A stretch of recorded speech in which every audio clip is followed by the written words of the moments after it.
नमस्कार दोस्तों, आप सभी का स्वागत है leadership unfiltered with Ranjeet Tiwari में। जैसा कि मैंने पहले भी आप लोगों को बोला है कि लीडरशिप अनफिल्टर्ड में जितने भी क्षेत्र और समुदाय के अलग अलग क्षेत्र और समुदाय के जो लोग हैं उन लोगों को मैं इस प्लेटफॉर्म पर लेकर आऊँगा और उनकी रियल स्टोरी को आप लोगों के साथ शेयर करूँगा। और जितनी भी स्टोरी होगी वो अनफिल्टर्ड वे में होगी। आज उसी सिलसिला को आगे बढ़ाते हुए आज हमारे साथ एक ऐसे प्रशासनिक लीडर हैं जिन्होंने भारत के इतिहास में प्रशासनिक क्षेत्र में लगभग 4 दशक से ज़्यादा इन्होंने अपना सेवा दिया हुआ है। उनका नाम है श्री राधा कृष्ण माथुर सर। अगर सर की एजुकेशन की बात करूं तो सबसे पहले आईआईटी कानपुर और आईआईटी दिल्ली से इन्होंने अपनी पढ़ाई की। उसके बाद 1977 में त्रिपुरा कैडर से एज ए आईएएस के तौर पर वहां पर इन्होंने अपनी जर्नी की शुरुआत किया। उसके बाद इन्होंने त्रिपुरा में लगभग सारे जितने भी डिपार्टमेंट है उसमें प्रिंसिपल सेक्रेटरी के तौर पर रहे। जैसे आपका फाइनेंस हो गया, एग्रीकल्चर हो गया, एजुकेशन हो गया, सारी चीज़ों में रहे ये। बाद में चलकर सर जो है वो त्रिपुरा के गृह सचिव भी रहे। फिर सर ने मूव किया केंद्र की तरफ। केंद्र में भी बहुत सारे डिपार्टमेंट के सचिव रहे। अगर मैं कुछ डिपार्टमेंट की नाम बताऊं आपको तो जैसे आपका एमएसएमई के सर सचिव रहे वहाँ पर। डिफेंस जो उत्पाद सेक्टर है उसके सेक्रेटरी रहे। फिर उसके बाद भारत के रक्षा सचिव भी रहे। इन सब से रहते हुए बाद में लद्दाख का जब केंद्र शासित प्रदेश बना तो सर वहाँ के पहले उपराज्यपाल बने। और वहाँ का जो क्षेत्र का जो डेवलपमेंट हुआ आप लोग कभी जाकर देखिएगा। सर का टेन्योर वहाँ पर एक ऐतिहासिक कार्य हुआ। तो मेरे मन में इच्छा थी कि इस तरह के लीडर को आप लोगों के साथ रूबरू करें ताकि हम और आप बहुत कुछ सीख पाएँ। सर को एक भारत में जो मैं देखता हूँ एक आईएएस के तौर पर साइलेंट रिफॉर्मर के तौर पर जाना जाता है। कभी भी सर कैमरे के सामने चाहे इधर उधर आकर अपना कभी भी इस तरह की चीज़ें कि मैंने ये किया वो किया कभी भी आपने नहीं देखा होगा। लेकिन डिफेंस उत्पाद से लेकर डिफेंस सेक्रेटरी के तौर पर जितने भी रिफॉर्म हुए थे 2015 से या उससे पहले जब भी सर रहे हुए कुछ ना कुछ नया करके गए। अगर आप देखेंगे मेक इन इंडिया इस तरह के जितने भी तमाम चीज़ें हुई हैं उसमें सर का बहुत बड़ा रोल रहा है। अगर मैं इंट्रोडक्शन देता रहूं तो पूरा टाइम निकल जाएगा। तो आप लोग सर को पढ़िए, उसमें देखिएगा, बहुत सारी चीज़ें आपको देखने को मिलेगा। तो चलिए मैं आप लोगों को सर के साथ रूबरू करवाता हूँ। थैंक यू सर टाइम निकालने के लिए कि आप इतना इधर उधर अभी भी इतना बिजी रहते हैं उसमें से भी अपना टाइम निकाल कर हमें दे रहे हैं। उसके लिए बहुत बहुत धन्यवाद सर। रंजीत जी बहुत बहुत धन्यवाद। आपने एक नया ये पॉडकास्ट शुरू करा है और मुझे गर्व है कि मैं इसका एक हिस्सा बन रहा हूँ। धन्यवाद। Thank you sir. सर मैं आपको अगर जब मैं पढ़ता हूँ देखता हूँ और सुना तो आपने 3 चीज़ों में प्रशासनिक, रक्षा और शासन तीनों क्षेत्र में आपने काम किया हुआ और तीनों अपने आप में एक डिफरेंट एक दुनिया बिल्कुल ही अलग है। इन सब बदलावों के बीच में ऐसा कौन सा सिद्धांत आपका रहा जिससे कि आपको हमेशा मार्गदर्शन देता रहा? देखिए, इस प्रश्न का जवाब देने के पहले आप मुझे इजाज़त देंगे, मैं कुछ आपके पॉडकास्ट के विषय में बोलना चाहता हूँ। जरूर सर। आपने जो सब्जेक्ट चुना है लीडरशिप अनफिल्टर्ड, मुझे बहुत अच्छा लगा ये सब्जेक्ट, क्योंकि मेरा ये मानना है कि चाहे वो घर गृहस्थ आश्रम में लोग हों, चाहे कॉमर्शियल फील्ड में हो, चाहे गवर्नमेंट में हो, हर जगह देश को लीडर्स की आवश्यकता है। देश लीडर्स के बलबूते पर बनता है। आप देश के लीडर्स को उजागर कर रहे हैं।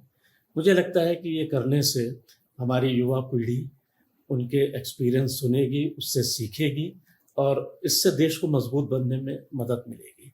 तो सबसे पहले आपको बधाई कि आपने बहुत अच्छा सब्जेक्ट चूज़ करा है। Thank you, और sir. बहुत फ़ायदा होगा इसका। Thank you so much sir. आपने मेरे कैरियर के बारे में पूछा है, तो जैसा आप बता चुके हैं कि मैंने त्रिपुरा में राज्य सरकार में डिफरेंट पोस्ट एसडीएम से लेकर चीफ सेक्रेटरी तक, फिर केंद्र सरकार में अंडर सेक्रेटरी से लेकर सेक्रेटरी तक डिफरेंट पोस्ट्स। इसके बाद statutory post chief information commissioner of India, उस पर मैं रहा। और इसके अलावा finally lieutenant governor of Ladakh, जो कि एक कॉन्स्टिट्यूशनल पोस्ट है। तो एक 40 साल से ज़्यादा का एक्सपीरियंस है, और मैं सिर्फ ये कहूँगा कि बहुत अच्छा एक्सपीरियंस रहा, बहुत चीज़ें सीखने को मिली, बहुत चीज़ें करने को मिली। तो सर इन सब इतने सारे बदलाव अलग अलग फील्ड में रहे, कुछ ऐसा आपका कैसा इस तरह का क्या ऐसा सिद्धांत रहा जिसको लेकर आपको हमेशा मार्गदर्शन देता रहा, ताकि हमारे जितने भी यंग लोग हैं अगर डिफरेंट डिफरेंट फील्ड में काम करते हैं तो कुछ ऐसी चीज़ें आप बताएं ताकि उनके लिए भी कुछ सीखने को मिले सर, कि कोई भी फील्ड हो अगर आप इस मूलभूत के साथ आप चलते हैं तो बहुत कुछ सीख सकते हैं। देखिए, प्रशासन में मेरे को सबसे ज़्यादा जो इंस्पायर करा है वो महात्मा गांधी का एक वक्तव्य था, जो कि शायद बहुत बड़ा लगे बोलने में, लेकिन मुझे लगता है कि हर प्रशासक को, हर लीडर को इससे ध्यान में रखना चाहिए। महात्मा गांधी ने कहा था कि आप जो भी करते हैं जीवन में, अपने प्रोफेशनल कैरियर में, आप डिसीजन लेने के पहले भारत के सबसे गरीब आदमी को ध्यान करें कि क्या मेरा डिसीजन उस गरीब आदमी को कोई बेनिफिट पहुंचाएगा या नुकसान पहुंचाएगा। मैं ये मानता हूं कि मैंने यही कोशिश करी है कि मेरे डिसीजंस भारत के गरीब लोगों को किस तरह से बेहतर बना सकते हैं वो करा जाए। सर आपने गवर्नमेंट सेक्टर में तो काम किया हुआ है, कुछ प्राइवेट सेक्टर में भी आप देख रहे हैं, तो जो लीडर्स हैं, जो गवर्नमेंट लीडर्स हैं और जो सरकारी लीडर्स हैं, उन लोगों लीडरशिप में आपको सबसे ज़्यादा डिफरेंस जो है परिपक्वता में कहाँ दिखती है, और गवर्नमेंट और प्राइवेट सेक्टर को एक दूसरे से क्या सीख सकते हैं आपस में? देखिए, गवर्नमेंट सेक्टर का मैंने आपको ब्रीफली बोला, लेकिन गवर्नमेंट सेक्टर में लीडरशिप को क्या करना है इसके विषय में मैं कुछ बोलना चाहूँगा। एक लीडर मेरे ख्याल से सबसे पहला रिक्वायरमेंट उसके लिए है, उसका विजन क्या है। जिस भी पोस्ट पर है, या मुख्यमंत्री है या किसी भी विभाग के मंत्री हैं, उसको उस विभाग में क्या विजन रखना है, आज से 1 साल बाद, आज से 5 साल बाद, आज से 25 साल बाद। Vision is the first thing, a leader must possess that vision. दूसरी चीज, उस विजन को इम्प्लीमेंट करने के क्या साधन होंगे ये देखना चाहिए लीडर को। और साधन में मुझे नया एडमिनिस्ट्रेटिव ऑर्गेनाइजेशन बनाना है, मुझे अपने एग्जिस्टिंग जो एम्प्लॉयज़ हैं उनसे काम चलाना है, किस तरह से मैं ये काम करूँ। तीसरी जो मैं बहुत इम्पॉर्टेंट चीज़ मानता हूँ वो ये है कि जनता की उस विषय में क्या सोच है, और उस सोच को हमारे विजन के हिसाब से किस तरह से मोल्ड करा जा सकता है। क्योंकि गवर्नमेंट का कोई भी डिसीजन जब तक जनता को मान्य नहीं होगा वो इम्प्लीमेंट नहीं हो सकता। तो मैं ये 3 चीज़ें बोलना चाहूँगा, विजन, दूसरा क्या मशीनरी यूज़ करूँगा, तीसरा ये कि मैं जनता को, पब्लिक को किस तरह से साथ में लेकर चल सकूँ। सर जो प्राइवेट सेक्टर है और जो गवर्नमेंट सेक्टर है ना, उन दोनों का डिसीजन मेकिंग में मतलब मैच्योरिटी थोड़ी सी कम कहाँ दिखती है आपको? देखिए, मैं उसको मैच्योरिटी का प्रश्न नहीं मानता। गवर्नमेंट का अपना एक काम है, कॉर्पोरेट सेक्टर, प्राइवेट सेक्टर का अपना दूसरा काम है। दोनों को ही नेशन बिल्डिंग में अपना कार्य करना है। जहाँ तक गवर्नमेंट है, किस तरह से देश सुरक्षित रहे, किस तरह से देश प्रगति करे, इकोनॉमिक प्रोग्रेस हो, ये अल्टीमेट ऑब्जेक्टिव होता है किसी भी गवर्नमेंट का। उसको अचीव करने के लिए क्या विजन होना चाहिए, क्या मशीनरी होनी चाहिए, किस तरह से जनता को साथ में लेके चला जाए, तो मैंने पहले कहा ये काम गवर्नमेंट का है। गवर्नमेंट का एक दूसरा कार्य बहुत इम्पॉर्टेंट है, वो ये कि अगर इमरजेंसीज हो उसको किस तरह से हैंडल करना है। आप सभी ने देखा देश ने कोविड को किस तरह से हैंडल करा, या किस तरह से देश ने ऑपरेशन सिंदूर को हैंडल करा। ये लीडरशिप की क्वालिटीज़ उस समय निकल कर आती हैं जब देश के सामने एक क्राइसिस खड़ा होता है। ये प्राइवेट सेक्टर में नहीं है ये कार्य, लेकिन गवर्नमेंट में ये कार्य अनिवार्य होता है, क्योंकि कभी ना कभी एक बड़ी विपदा आ जाती है देश के सामने, जो कि हैंडल करना ज़रूरी हो जाता है। और आपने देखा होगा कि किस तरह से बड़ा कॉम्पिटेंटली देश ने ये दो दुविधाएं या समस्याओं को हैंडल करा। This was a very successful operation. Private sector का रोल टोटली डिफरेंट है। मैं मानता हूँ कि प्राइवेट सेक्टर का बेसिक काम है वेल्थ जनरेशन। कोई देश तब तक नहीं चलेगा जब तक वेल्थ ना जनरेट करे। आप देखते होंगे कि पुराने ज़माने में भी अगर राजाओं को युद्ध के लिए जाना होता था तो पैसा कहाँ से आता था? सेठ से पैसा लेकर युद्ध के लिए जाते थे। इसी तरह आज भी देश चलाने के लिए आपको वेल्थ जनरेशन करना ज़रूरी है। First job of the private sector is wealth generation. उसके साथ एक दो चीज़ें हमेशा जोड़नी चाहिए। Number 1, ethics. बिजनेस अगर पैसा कमा रहा है, एथिकल होना चाहिए। No corruption, no cheating of the government. You must earn your money honestly. आप किस तरह से अपने एम्प्लॉयज़ के साथ डील कर रहे हैं, that should be A honest treatment. It should not be exploitative. So ethics is very important. और साथ साथ ये भी मैं बोलना चाहूँगा कि जो बिजनेस एथिक्स के साथ चलता है, लॉन्ग टर्म वही बिजनेस चल पाता है। जो बिजनेस करप्शन, चोरी के ऊपर निर्भर करता है, वो कभी लॉन्ग टर्म बिजनेस नहीं हो सकता, कभी देश का फायदा नहीं कर सकता। तीसरी चीज़ जो मैं प्राइवेट सेक्टर के लिए ज़रूरी मानता हूँ, they must be aligned with the objectives of the government. For example, इस समय देश को ज़रूरत है और सड़कें बनाने की, और एयरपोर्ट्स बनाने की, शिपिंग पोर्ट्स बनाने की आवश्यकता है। देश में एब इनिशियो चिप्स बनाने की ज़रूरत है। हमारे प्राइवेट सेक्टर का एक दायित्व बनता है कि जो देश के रिक्वायरमेंट्स हैं उस दिशा में कार्य करें। तो मैच्योरिटी का मैं प्रश्न इसको नहीं मानता। मैं मानता हूँ कि बहुत अच्छे मैच्योर गुड लीडर्स गवर्नमेंट में भी हैं, प्राइवेट सेक्टर में भी हैं। उसका कंपैरिजन की आवश्यकता नहीं है। गवर्नमेंट का एक अपना रोल है जो कि सक्सेसफुली करना है, प्राइवेट सेक्टर का एक अपना रोल है जो उन्हें सक्सेसफुली करना है।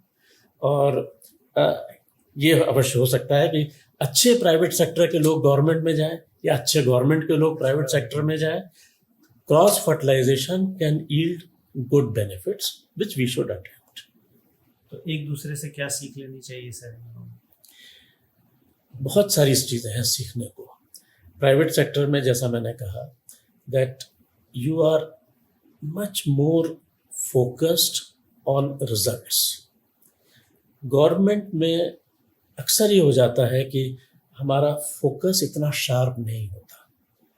अगर प्राइवेट सेक्टर का कोई सीनियर एक्सपीरियंस्ड एग्जीक्यूटिव गवर्नमेंट में आता है तो मैं सोचता हूँ कि वो focus, strong focus, result oriented approach government में आएगी। गवर्नमेंट की स्ट्रेंथ है दैट नॉट जस्ट रिजल्ट्स। मैं देखता हूँ फ्रॉम ए 360 डिग्रीज। इसका देश पर क्या इम्पैक्ट होगा, देश की सिक्योरिटी पे क्या इम्पैक्ट होगा, इंटरनेशनली इसका क्या इम्पैक्ट होगा। मैं बहुत सारे पर्सपेक्टिव से एक चीज़ एग्जामिन करता हूँ, तब डिसीजन लेता हूँ, जो कि प्राइवेट सेक्टर में आवश्यकता इतनी ज़्यादा नहीं होती, लेकिन जब आप हाईएस्ट लेवल्स पर हैं प्राइवेट सेक्टर में उसकी आवश्यकता होती है। और उस जगह पर मैं मानता हूँ कि गवर्नमेंट से गए लोग they can make a contribution. अच्छा सर, मैं आपका पूरा अगर प्रशासनिक अगर प्रोफेशनल लाइफ को देखता हूँ तो हमेशा से एक चेंजेस का दौर रहा है। वो अगर रक्षा क्षेत्र से लेकर और लद्दाख जो आपका केंद्र शासित प्रदेश बना वहाँ तक आपने बहुत सारे रिफॉर्म किए हुए हैं उन सब सारी चीज़ों को। इन सब चेंजेस के बीच में जो आपकी टीम है, जो अस्थिरता और मतलब विरोध के बीच बीच का जो भाव है, उन सब चीज़ों को देखते हुए आप अपनी टीम को आगे बढ़ने के लिए कैसे मोटिवेट करते हैं और क्या आपकी स्ट्रैटेजी रहती है ताकि टीम हमेशा किसी भी तरह की परिस्थिति में काम करने के लिए हमेशा तैयार हो? देखिए, team work again depends on, I am going back to the first thing I said, vision. अगर मैं और मेरी टीम उसका विजन एक ही है तो टीम आपके साथ काम करेगी और पूरे दिल के साथ करेगी। मेरा हमेशा ये प्रयत्न रहा है कि हर जगह मेरे जो ऑब्जेक्टिव्स हैं वो मैं सबसे शेयर करूं, अपने कोलीग्स से शेयर करूं, पब्लिक के साथ भी शेयर करूं और एक ऐसा वातावरण तैयार हो कि सब उस ऑब्जेक्टिव से सहमत हो। और मैं ये मानता हूं कि जब वो सिचुएशन आ जाती है तो आपका जो भी ऑब्जेक्टिव हो उसको अचीव करना बहुत मुश्किल नहीं होता। मेरा ये एक्सपीरियंस रहा है कि ये करना हमेशा अच्छा है और सभी को करना चाहिए। आप रेगुलर डायलॉग अपनी टीम के साथ करते रहते हैं और जो भी पॉलिसी बनाते हैं जी, वो उन लोगों के साथ साझा करते रहते हैं कि हम बिल्कुल। लोग इस तरह से बढ़ रहे हैं। और साथ में ये भी मैं कहना चाहूँगा कि आपने जो भी पॉलिसी बनाई है उसमें आपके खुद के कोलीग्स, जनता की तरफ से जो सुझाव आते हैं वो भी अक्सर बहुत अच्छे सुझाव आते हैं, उसको भी इनकॉर्पोरेट करिए और उसके बाद आप इम्प्लीमेंट करिए। That is what gives results. Sir, जिस प्रशासनिक फील्ड में आप रहे हुए हैं वो हमेशा, और जितनी बड़ी टीम आपने चलाई हुई है शुरू से, उसमें बहुत ज़्यादा दबाव भी रहता है। ऑलमोस्ट अगर मैं बोलूँ तो 24/7 का जॉब होता है उसमें, तो आपको फास्ट डिसीजन भी लेने होते हैं, आपके स्ट्रेसफुल भी जॉब होता है, ये सब सारी चीज़ें। इन सब सिनारियों के बीच में आप अपना वेलबींग कैसे मेंटेन करके, कैसे आप संतुलित करके पूरी लाइफ रखे आप अपनी? देखिए, ये तो मेरे को लगता है कि सभी के लिए सच है। आप कोई भी काम कर रहे हो, चाहे प्राइवेट सेक्टर में चाहे गवर्नमेंट सेक्टर में, your physical fitness and mental fitness is a requirement. और उसके लिए सभी काम करते हैं। फिजिकल फिटनेस के लिए क्या करना है सभी को पता है। मेंटल फिटनेस के लिए I would only say one word, a positive attitude. अगर आप पॉजिटिव एटीट्यूड रखकर हर काम करेंगे आपकी मेंटल फिटनेस हमेशा ठीक रहेगी। तो फिजिकली आप क्या करते हैं सर ज़्यादातर? मैं पर्सनली योगा करता हूँ और कुछ वॉकिंग करता हूँ। तो इन सब चीज़ों से आपका माइंड जो है वो एकदम क्लियरिटी, मतलब सारी चीज़ें डिसीजन मेकिंग में भी रहा है या खाली फिजिकल तक ही सीमित रहा उसमें? मैं मानता हूँ कि healthy body is a must for good decisions. उसके बिना हेल्दी माइंड नहीं हो सकता। और पॉजिटिव एटीट्यूड भी नहीं आ सकता। पॉजिटिव एटीट्यूड भी तभी आएगा when you feel good about your body. Sir, मैं अब आपसे कुछ ऐसे सवाल पूछूंगी जो बहुत ही शॉर्ट में, मतलब just like a rapid fire mode में पूछूंगी। आपके कोई ऐसी डिसीजन, लीडरशिप क्वालिटी जो आपको बहुत पसंद हो लेकिन बाकी लोग उसको नज़रअंदाज करते रहे? This should be asked from my colleagues. इतना सेल्फ एनालिसिस मैंने नहीं करा है कि मैं आपको बता पाऊँ ये। लेकिन आपकी क्वालिटी क्या रही है, मतलब उस तरह से सबसे ज़्यादा अगर डिसीजन लेने की? देखिए, मैंने आपको बताया, my approach has always been a vision and taking people along with me. This is the key to any successful decision implementation. आपकी आईएएस की ऐसी कोई जर्नी जिसने पूरी कैरियर में आपकी लीडरशिप को देखने के नज़रिया को चेंज कर दिया हो? कुछ ऐसा वाक्य हुआ, कुछ ऐसी चीज़ें जो आप शेयर करना चाहें?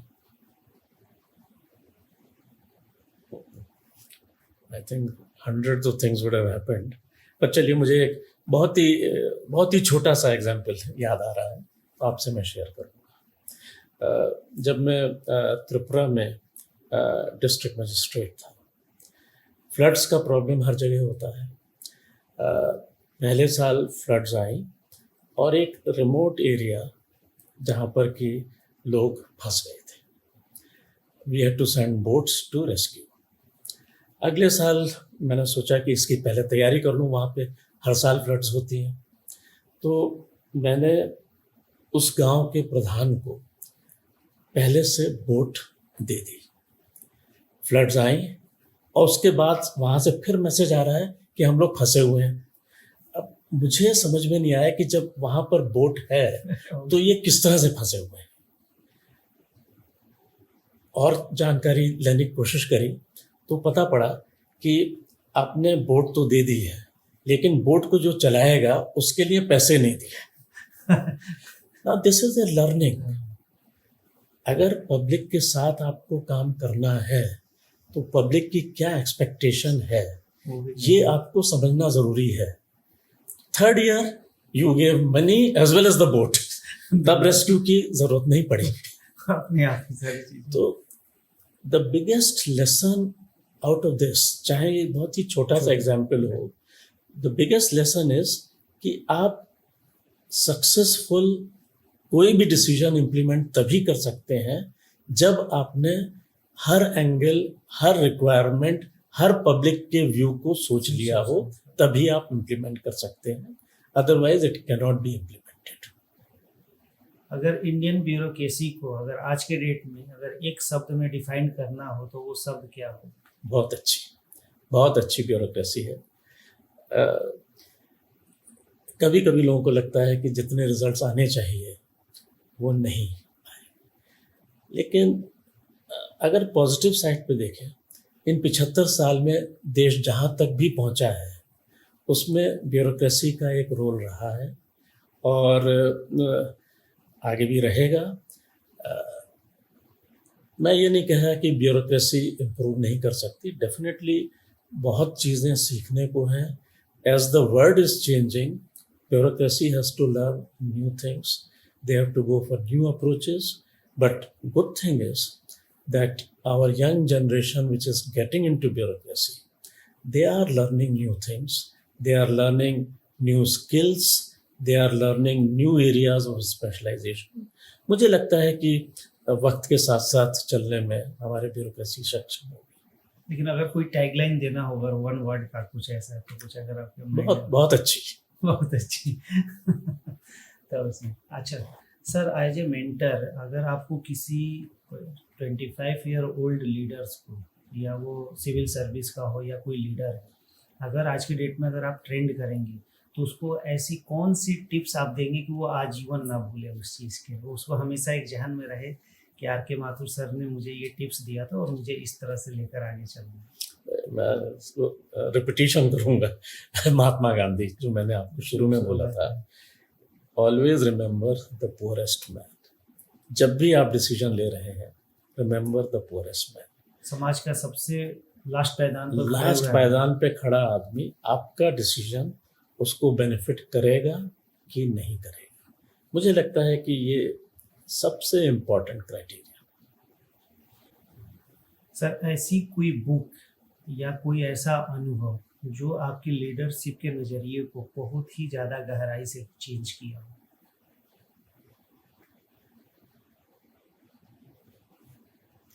कि कोई स्पेसिफिक इंसिडेंट मुझे नहीं ध्यान आ रहा, पर मैं दूसरी तरह से शायद बोलना चाहूँ इसको। मैंने जब IAS ज्वाइन करा, आई वॉज 22 years old. सारा एक्सपीरियंस सिर्फ कॉलेजेस या परिवार का था। पहली बार किसी मेंबर ऑफ पार्लियामेंट से मुलाकात हुई SDM बनने के बाद, किसी MLA से मुलाकात हुई SDM बनने के बाद, किसी गांव प्रधान से मुलाकात हुई SDM बनने के बाद। और गांवों में घूमना, लोगों से बात करना, ये भी एक तरह से पहला अनुभव था, क्योंकि पहले चाहे गाँव में मैं गया हूँ, लेकिन जिस तरह की बात प्रशासन को करनी है वो एक अलग होती है। तो मुझे लगता है कि पहला 1 साल जो किस तरह से सिस्टम काम करता है, किस तरह से भारत की जनता, त्रिपुरा की जनता हर चीज़ को देखती है, क्या उनकी नीड्स हैं, ये समझने का मौका मिला. And certainly IAS was not a career. It was more like this, that what can I do for betterment of these people. तो कोई स्पेसिफिक इंसिडेंट तो मैं नहीं बोल पाऊंगा, लेकिन मैं कहूँगा कि एक साल, जो पहले साल जो भी घूमकर देखा, उसका मेरे ऊपर यही असर हुआ, this is the mission for my life. अगर पीछे मुड़कर देखें सर, अगर आपको, तो कोई ऐसा निर्णय जिसमें कि आपने असफलता से बहुत सारी चीज़ें सीखी कंपेयर टू सफलता से?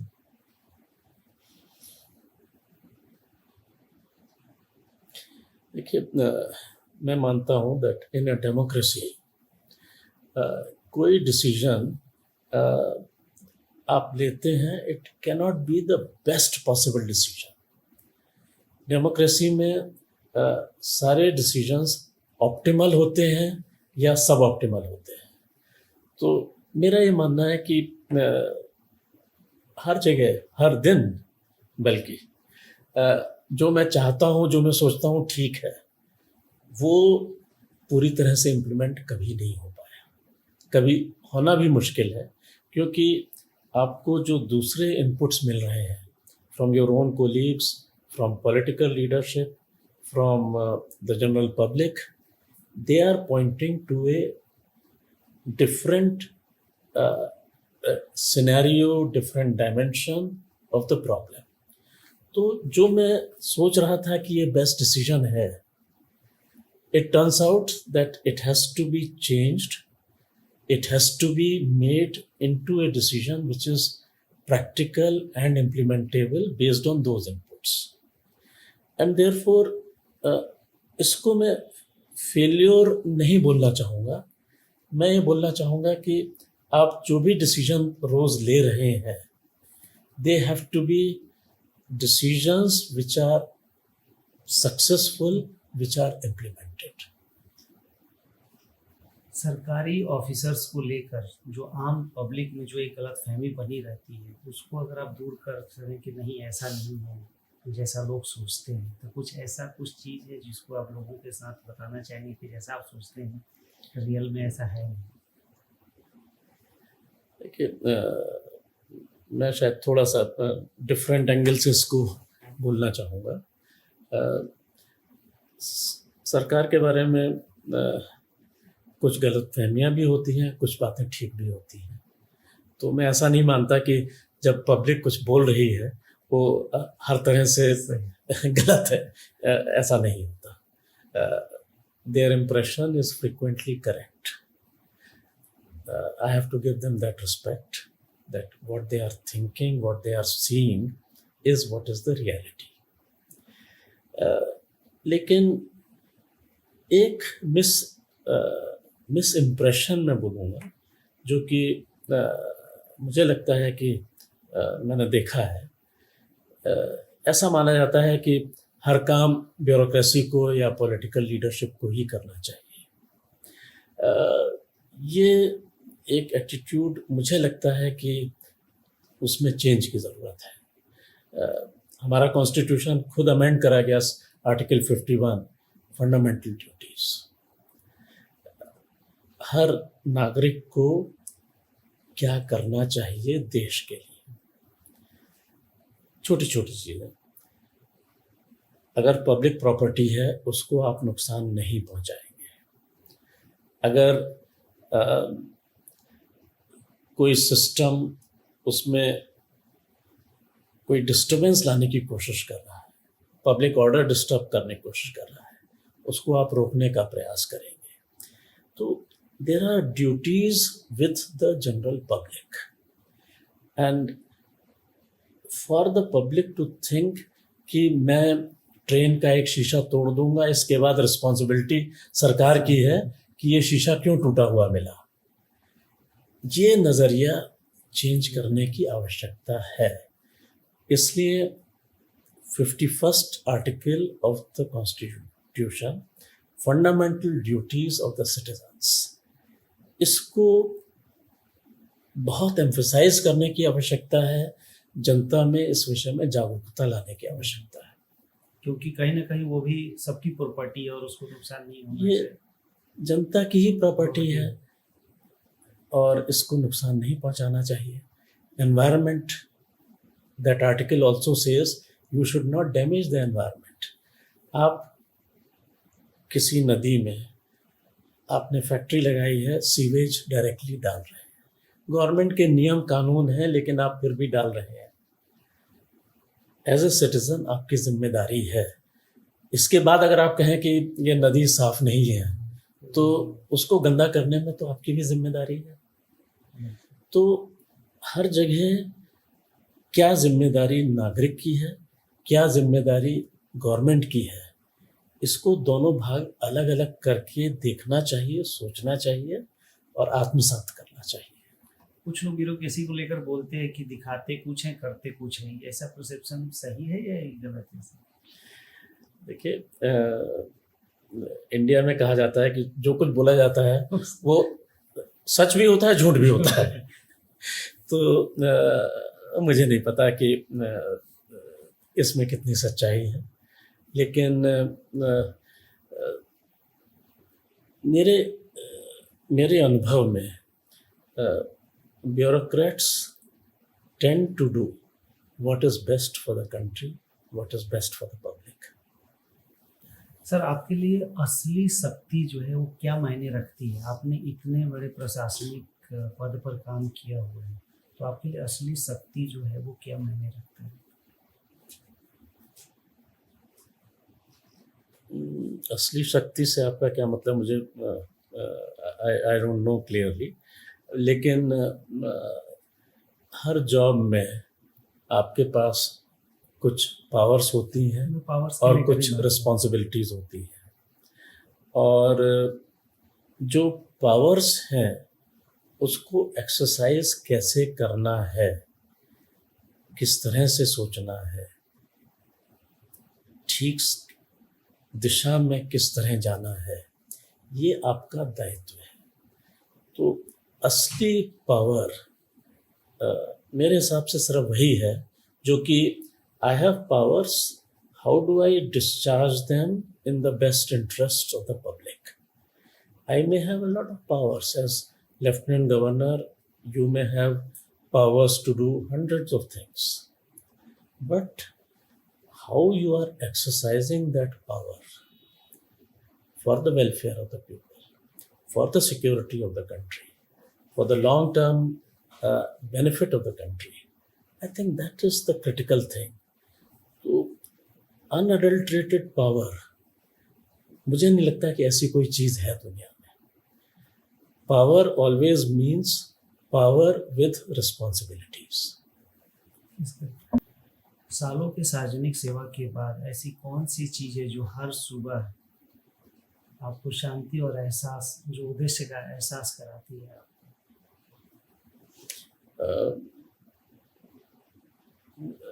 मुश्किल सवाल है।